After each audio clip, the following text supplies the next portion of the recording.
નમસ્કાર મિત્રો, સ્વાગત છે તમારું અમારી યુટ્યુબ ચેનલ પર। મિત્રો, અત્યારના આધુનિક સમયમાં માણસ ચિંતાથી અને પૈસાના અભાવથી અથવા તો પૈસા હોય તો ઘરમાં ટકતા નથી।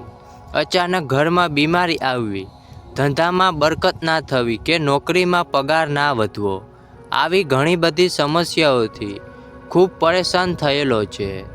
તો શાસ્ત્રોમાં પણ કહેવાયું છે કે ખરાબ સમય પછી દરેક વ્યક્તિનો એક સારો સમય આવે છે, પરંતુ તે સમય ક્યારે આવે છે તે આપણને ખબર હોતી નથી। જ્યારે અમુક સંકેતો એવા હોય છે જેનો શાસ્ત્રોમાં પણ ઉલ્લેખ કરેલો છે। આજે આપણે એ જ સંકેતો વિશે વાત કરીશું। જે સંકેતો તમને મળે તો સમજી લેવું કે હવેથી તમારા જીવનમાં સારા સમયની શરૂઆત થઈ ચૂકી છે। તો મિત્રો, આ સંકેતો જોતા પહેલાં એક ખાસ એવી નાની વિનંતી છે કે જો મિત્રો તમે અમારી ચેનલ પર નવા છો તો ચેનલને સબસ્ક્રાઈબ કરો અને વિડીયો પસંદ આવે તો લાઈક શેર કરી કોમેન્ટમાં તમારો અભિપ્રાય અવશ્યથી જણાવજો। મિત્રો, તો તેમાંથી છે પહેલો સંકેત, જેમાંથી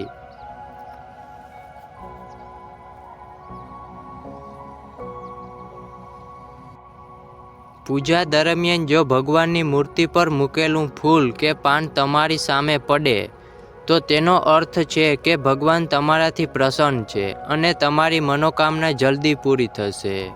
બીજો સંકેત છે ગૌમાતાનું આગમન। જો તમારા ઘરમાં ગૌમાતા દરરોજ આવી રહ્યા છે અને તમારી પાસે ભોજન માટે રણકાર કરી રહ્યા છે તો આ ખૂબ જ શુભ સંકેત છે।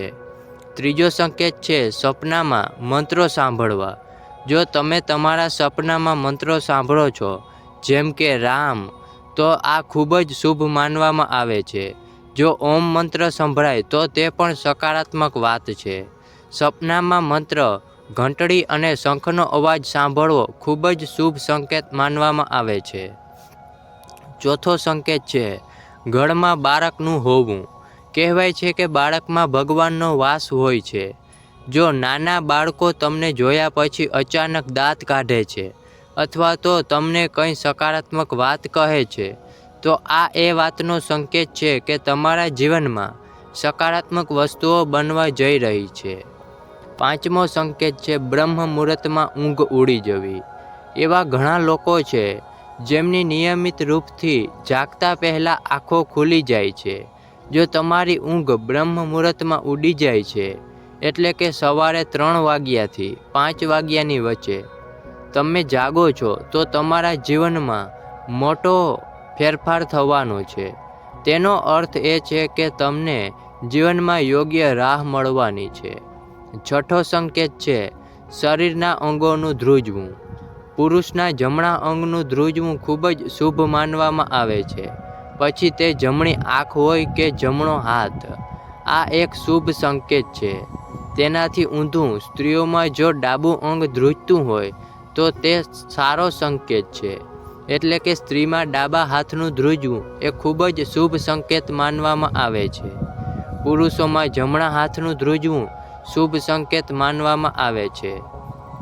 સાતમો સંકેત છે જો તમે ઘણા દિવસોથી તમારા ઘરની બહાર મહાલક્ષ્મીનું વાહન ઘુવડ જોઈ રહ્યા છો તો માની લો કે તમારા ઘરમાં દેવી લક્ષ્મીનું આગમન થવાનું છે અને તમને જલ્દી જ અપાર ધન પ્રાપ્ત થશે। જો તમે કોઈ કામ માટે ક્યાંય બહાર જઈ રહ્યા છો અને રસ્તામાં તમે કોઈ કૂતરાને તેના મોંમાં શાકાહારી વસ્તુ અથવા તો રોટલી લઈને જોશો તો તે સૂચવે છે કે તમને ક્યાંકથી ધનનો લાભ થવાનો છે। આઠમો સંકેત છે અંદરથી અચાનક ખુશી થવી। ઘણી વખત તમે જોયું હશે કે તમને અચાનક ખુશ થવાનું મન થાય છે। તેનો મતલબ તમારે સમજવું કે ભગવાન તમને કંઈક સારા સંકેત આપી રહ્યા છે। જે રીતે તમને આ સમયે ખુશ થવાનું મન થઈ રહ્યું છે, તેવી જ રીતે ભગવાન તમારા જીવનમાં જલ્દી જ ખુશીની પળો લાવવાના છે। તમને સુખનો અનુભવ થવાનો છે। જેટલું પણ દુઃખ તમે તમારા જીવનમાં જોયું હશે તે જલ્દી જ સમાપ્ત થશે। આવા સમયે તમારું મન પ્રફુલ્લિત થઈ જશે। નવમો સંકેત છે કાચબાને જોવો। તે શુભ સંકેત છે. ભગવાન વિષ્ણુએ કશ્યપ અવતાર લીધો હતો. જો તમને સપનામાં કાચબો દેખાય તો તે સૌભાગ્યની નિશાની છે. કિસ્મતના બંધ દરવાજા જલ્દી ખુલી શકે છે. કોઈ દિવસે જો તમે તમારા ઘરની નજીક અથવા તો રસ્તા પર મોર જુઓ છો, તમે મોર નાચતો જુઓ છો, તો તે જ દિવસથી તમારા સારા દિવસો શરૂ થઈ જશે. મોર જોવો એ શુભ માનવામાં આવે છે. 10મો સંકેત છે. જો તમે કોઈ કામ માટે વહેલી સવારે ઘરેથી નીકળ્યા હો અને રસ્તામાં કોઈ નવા વર કન્યા દેખાય, તો સમજવું કે તમારો સારો સમય શરૂ થવા જઈ રહ્યો છે. તે સારા દિવસોનો શુભ સંકેત માનવામાં આવે છે. 11મો સંકેત છે. ખંજવાળ આવવી. સ્ત્રીના ડાબા હાથમાં અને પુરુષના જમણા હાથમાં અચાનક ખંજવાળ શરૂ થઈ જાય તો તેને પણ શુભ માનવામાં આવે છે. તેનો અર્થ એ છે કે તમને કોઈ પણ સમયે આર્થિક લાભ મળી શકે છે. 12મો સંકેત છે. શંખનો અવાજ સાંભળવો. જો વહેલી સવારે શંખનો અવાજ સંભળાય છે તો તે ખૂબ જ શુભ સંકેત માનવામાં આવે છે. સવારે શંખનો અવાજ સાંભળવાનો મતલબ છે કે તમારું ભાગ્ય ખુલવાનું છે.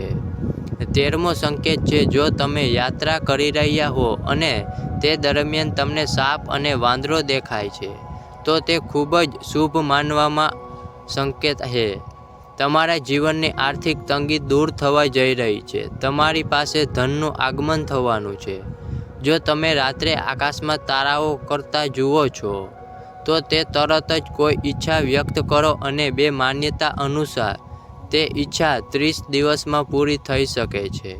આ એક ખૂબ જ શુભ સંકેત પણ માનવામાં આવે છે. 14મો સંકેત છે. સાવરણીને જોવી. સાવરણીને દેવી લક્ષ્મીનું પ્રતીક માનવામાં આવે છે. જો તમે કોઈ પણ કામ માટે બહાર જઈ રહ્યા છો અને કોઈને રસ્તામાં રસ્તો સાફ કરતા જુઓ છો, તો સમજવું કે દેવી લક્ષ્મી તમારા પર કૃપા કરી રહ્યા છે. તમારા ઘરની સમસ્યા દૂર થવા જઈ રહી છે અને તમને ધનની પ્રાપ્તિ થવાની છે. તો મિત્રો, આ હતા શુભ સંકેતો. જો તેમાંથી તમને કોઈ પણ શુભ સંકેત જોવા મળે તો સમજવું કે ટૂંક જ સમયમાં તમારો સારો સમય શરૂ થવા જઈ રહ્યો છે.